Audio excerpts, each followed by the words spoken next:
So here we have the Ford Fiesta on an 18 plate. I'm going to start off by showing you inside the boot and then we'll hop in and run through some controls from there.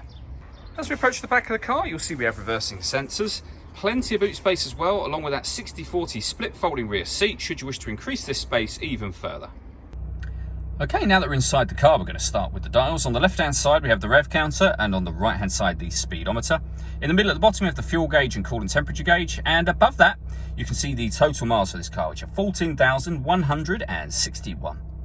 Below that, we have a digital readout for the speedometer. You can change the information displayed there by using buttons on the steering wheel. So there are various different menus: your trip computer, settings, phone, audio, your satellite navigation, and then back around to the beginning again. And the buttons that I was using to do that are just here. We have stereo and phone controls beneath that. Stereo controls continue on the left, along with cruise control and speed limiter as well. Over in the center is the main stereo. This is where you turn on your audio and then adjust your volume here.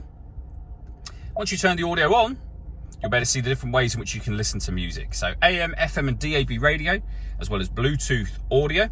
On top of that, we have two separate USB inputs. So if you plug devices into those, they'll appear up on here as further options.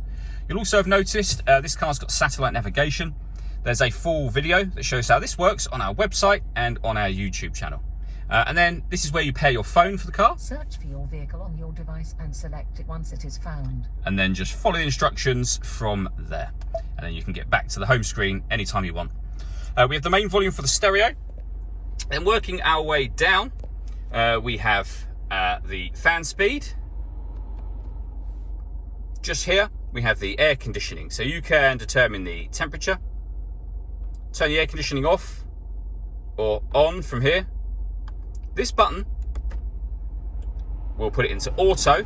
The car will now maintain the temperature you've asked for by taking full control of the fan speed for you. You can override that by making any manual adjustment you want and put it back in your own settings here.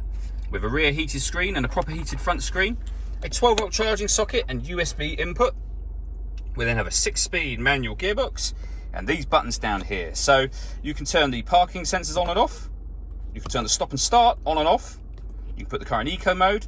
You can turn off the traction control. And this button will turn on the autonomous parking. This car is able to parallel park and perpendicular park itself. And again, we have videos showing this working on our website and on our YouTube channel. All that leaves me to say is thank you for taking the time to watch this video. If you'd like to come and see the car in person and have a test drive, please feel free to call any of our MJA sites. We'd love to hear from you soon.